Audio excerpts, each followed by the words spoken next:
आज हम पढ़ेंगे अभ्यास ए परमो गुरु की व्याकरण, जो कि आपके परीक्षा की दृष्टि से बहुत ही आपके लिए इम्पॉर्टेंट है। तो मैं आपसे रिक्वेस्ट करती हूँ कि सभी बच्चे अपनी कॉपी लेके बैठें, कॉपी और पेन, और हाथ के साथ मैं जो शब्द बोलती हूँ वो आप नोट डाउन करेंगे। सबसे पहले मैं आपको बताना चाहती हूँ अव्यय। तो यहाँ पर अव्यय है एव।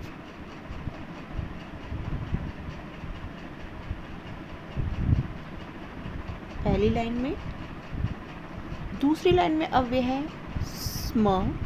ये एक नया अव्यय है जो आप पढ़ेंगे। इसका अर्थ होता है था। जब भी लट लकार के बाद, जैसे कि पढ़ती है, उसके बाद स्म लग जाएगा तो इसका मीनिंग हो जाएगा था। पढ़ती माने पढ़ता है, और स्म लग के मीनिंग हो जाएगा पढ़ती। स्म का मीनिंग हो जाएगा पढ़ता था। पढ़ती स्म का पर्यायवाची है अपठत, लंग लकार में। ठीक है, इसीलिए जब जब पेपर में आएगा तो ऐसे आएगा आपके अपठत इति शब्द से समानार्थकम पदम किम। तो आप लिखोगे पठती स्म। आगे दूसरा अव्यय है अतीव, तीसरा परंतु और न। चौथी लाइन में फिर स्म आ गया है, पांचवी लाइन में स्म, छठी लाइन में नहीं है, सातवीं लाइन में न, परंतु। उसके बाद सेकेंड लास्ट लाइन में तदा, एकदा। आगे चलते हैं। फिर है अधः, इसके बाद है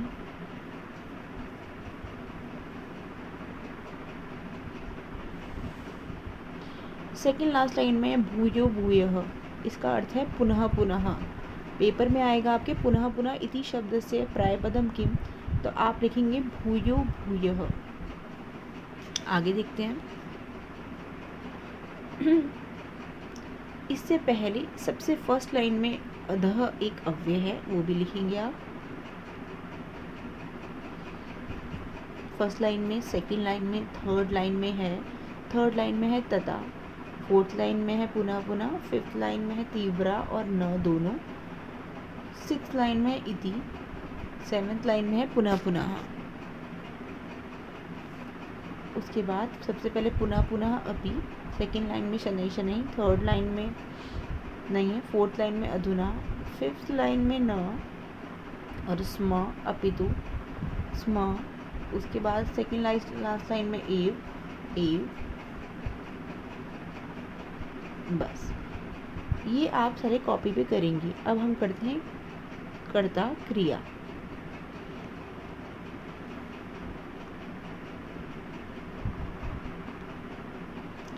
कश्चित बालः आसीत्, कोई बालक था। कौन था? बालक। तो बालक हो गया कर्ता।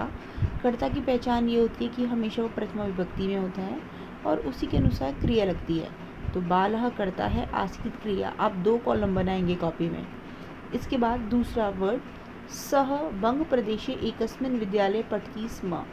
सह है कौन? वह बंगाल देश में एक विद्यालय में पढ़ता था। कौन पढ़ता था? वह लड़का। तो वह हो गया, सह है कर्ता और पढ़ती स्म है क्रिया। सह अतीव जिज्ञासु आसीत। सह और आसीत, कौन जिज्ञासु था? वह लड़का। तो सह और आसीत, आसीत क्रिया। परंतु सह पठने कुशलः न आसीत। सह और आसीत, वह पढ़ने में कुशल नहीं था। दोबारा से सह और आसीत। सह यत् पठति, वह जो पढ़ता था। सह और पठति, और सह और विस्मरति भी यहीं पर। सह पठति और फिर तत् विस्मरति, तत् करता है और विस्मरति क्रिया। विस्मरति स्म। उसके बाद सहपाठिनः तस्य उपहासं कुर्वन्ति। सहपाठी उसका मजाक उड़ाते थे। तो कौन मजाक उड़ाते थे? सहपाठी। तो सहपाठी ना करता और कुर्वन्ति स्म क्रिया। सह चिंत्यति, सह और चिंत्यति कर्ता क्रिया। किम अहम मूर्ख अस्मि। देखिए, मी जहाँ होता है, आमी जहाँ होता है, वो क्रिया होती है, और मी का कर्ता क्या होता है? अहम। तो अहम और अस्मि। मम भाग्ये विद्या न अस्ति, मेरे भाग्य में विद्या नहीं है। तो अस्ति तो आपको क्रिया नजर आ ही रही है। मेरे भाग्य में, तो में तो हमेशा मेरा क्या होता है? मम शब्द षष्ठी होता है, षष्ठी संबंध होता है, हमें तो प्रथमा चाहिए। और भाग्य में क्या होता है? सप्तमी विभक्ति। सप्तमी क्या होता है? अधिकरण। तो हमें सप्तमी भी नहीं चाहिए। विद्या नास्ति, विद्या नहीं है, विद्या है प्रथमा, तो विद्या है कर्ता और अस्ति है क्रिया। परंतु अहम तु पठितुम इच्छामि, फिर अहम और इच्छामि, तथा किम कर्तव्यम, तब क्या करना चाहिए। एकदा सह मार्गे एकम कूपम अपश्यत, यहाँ पर सह और अपश्यत, उसने देखा। सह घट से अधः एकम गर्तम अपश्यत, फिर उसने घड़े के नीचे एक गड्ढा देखा। सह और अपश्यत, फिर सह अचिंत्यत इमं सुंदरम गर्तम कह निर्मितवान, यह सुंदर गड्ढा किसने बनाया, तो किसने के लिए क्या है, कह, और निर्मितवान क्रिया। लेकिन आपको पेपर में ऐसा सेंटेंस नहीं आ सकता क्योंकि कत्वतु प्रत्यय है इसके अंदर और आपने नहीं पढ़ा, तो ये आपको नहीं आएगा। सह मातरम अपृच्छत, उसने माँ से पूछा, तो सह और अपृच्छत। अहम कूपे घट से अधः एकम गर्तम अपश्यम, फिर अहम और अपश्यम। तम गर्तम कह निर्मितवान, ये भी नहीं आएगा। इसके बाद माता अवदत, माँ बोली, माता कर्ता और बोली क्रिया अवदत। प्रतिदिनम भूयो भूयो घट स्थापनेन सह गर्तः निर्मितः, तो सह गर्तः कर्ता और निर्मितः क्रिया, लेकिन कथा ये भी नहीं लाइन आएगी आपको। सह बालः विचार मग्नः अभवत, वह लड़का विचार मग्न हो गया। सह बालः और अभवत क्रिया। सह चिंत्यत, सह कर्ता और चिंत्यत क्रिया। इसके बाद आप अपने आप करने की कोशिश करेंगे। अब मैं आपको सिखा रही हूँ विशेषण विशेष्य।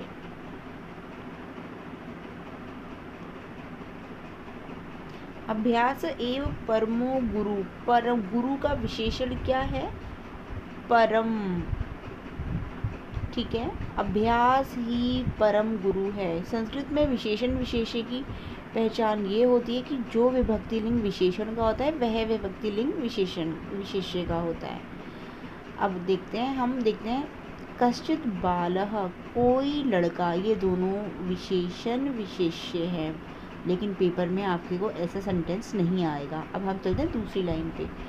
एकस्मिन् विद्यालय, विद्यालय, तो विद्यालय, एक विद्यालय में है सप्तमी विभक्ति एक वचन और ये पुल्लिंग है, तो एक शब्द भी पुल्लिंग है, सप्तमी एक वचन है, तो एकस्मिन् विद्यालय। अब आप कॉपी में 2 लाइनें खींचेंगे और पहला लिखेंगे आप एकस्मिन् लिखेंगे विशेषण और विद्यालय लिखेंगे विशेष्य। संस्कृत में 3 प्रकार के आपको विशेषण विशेष्य देखने को मिलेंगे। एक है सर्वनामवाची, एक है संख्यावाची, एक है गुणवाची। तो ये संख्यावाची है। एकस्मिन् भी सप्तमी एक वचन है और विद्यालय भी सप्तमी एक वचन है। आपको मेरा राम शब्द का अकारांत का वीडियो देखना पड़ेगा, उससे आपको बहुत कुछ क्लियर होगा। अब आगे चलते हैं। सह अतीव जिज्ञासु आसीत, वह बहुत जिज्ञासु था, तो अतीव जिज्ञासु है विशेषण और किसका विशेषण है, सह का, ठीक है। आगे चलते हैं। सह पठनी कुशनः नास्ति, यहाँ कोई विशेष्य नहीं है, सेकंड में भी नहीं है, थर्ड में भी नहीं है, फोर्थ, फिफ्थ, सिक्स्थ, सेवेंथ। अब देखिए नीचे एकम कूपम, यहाँ एकम होना चाहिए था, तो एकम कूपम विशेषण विशेष्य संख्यावाची, जो यहाँ थोड़ा नहीं दिख रहा है आपको। अब पहली लाइन में अब देखिए तीसरी लाइन में सुंदरम गर्तम, सुंदर गड्ढा। उसके बाद अब आइए 5th लाइन में एकम गर्तम, गड्ढे का विशेषण क्या है, एकम, ये संख्यावाची विशेषण है। इसके बाद आइए 7th लाइन में तम गर्तम, गर्तम में द्वितीय एक वचन है तो तम भी द्वितीय एक वचन, ये सर्वनामवाची विशेषण है। उसके बाद लास्ट लाइन में देखिए सह गर्तः, ये सर्वनामवाची विशेषण विशेष्य है। सह है सर्वनाम विशेषण, गर्तः है विशेष्य। सह बालः, बालः का विशेषण है सह, ठीक है, सह बालः। इसके बाद आप आइए मति तीव्रा 4th लाइन में, कैसी मति? तीव्रा। मति स्त्रीलिंग है तो तीव्रा भी स्त्रीलिंग। मति एक वचन है तो तीव्रा भी एक वचन, प्रथमा एक वचन। तो तीव्रा है विशेषण, मति है विशेष्य। इसके बाद सह, दूसरी लाइन में सह बुद्धिमानः, सह विशेष्य और बुद्धिमान है विशेषण। थर्ड लाइन विशिष्टम स्थानम, स विशिष्टम है, विशिष्टम है विशेषण और स्थानम है विशेष्य।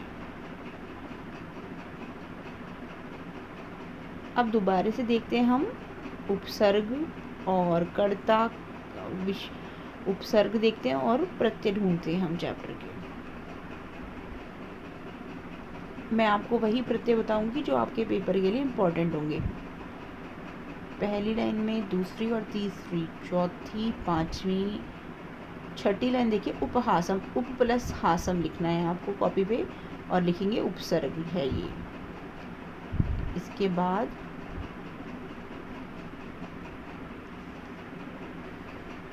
इसमें प्रत्यय और उपसर्ग नहीं दे रखे, जो दे रखे हैं वो आपके लिए इम्पोर्टेंट नहीं है।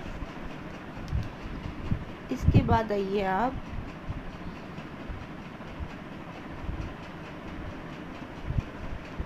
कतवतु प्रत्यय है जो आपके पेपर में नहीं आता, तो मैं वो नहीं कराऊंगी आपको, कथा प्रत्यय भी नहीं कराऊंगी। इसके बाद आइए आप भूयो भूयो, पुनः पुनः आपने लिख ही दिया होगा।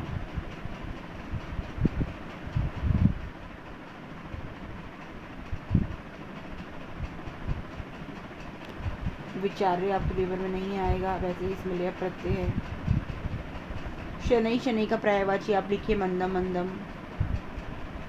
पहले तीव्र आया था, तीव्र माने जल्दी, शीघ्रता से, शीघ्रता लिख सकते हैं। ये कुर्वंती स्म को अकुर्वन लिखना है आपको, अकुर्वन। अकरोत को लिखना है सेकंड लाइन में, पर्यायवाची करोति स्म।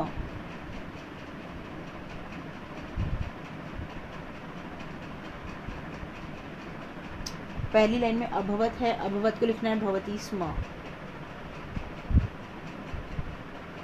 अब लास्ट में अपठत है, अपठत को लिखिए पठती स्म। संलग्न लिखा हुआ है लास्ट लाइन में, सेकंड लास्ट में। संलग्न पहला word, last line second last line का, उसमें लिखो रतः। अभवत को लिखेंगे भवती स्म। अपश्यत लिखा हुआ है सेकंड लाइन में, उसे लिखेंगे पश्यति स्म। अपश्यम को पश्यामि स्म।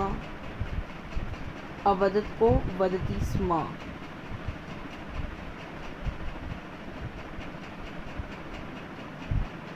इसके बाद पहली दूसरी लाइन में पठती स्म को अपठत, विस्मरति स्म को अविस्मरत, कुर्वन्ति स्म को अकुर्वन,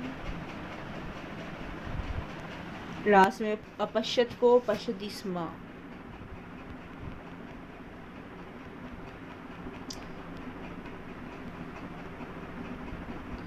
आपको जो भी, आपको कहीं पर भी प्रॉब्लम है, स्क्रीनशॉट लेके मेरे को भेजिए और मैं आपकी पर्सनली कोई भी प्रॉब्लम मैं सॉल्व करूँगी। धन्यवाद।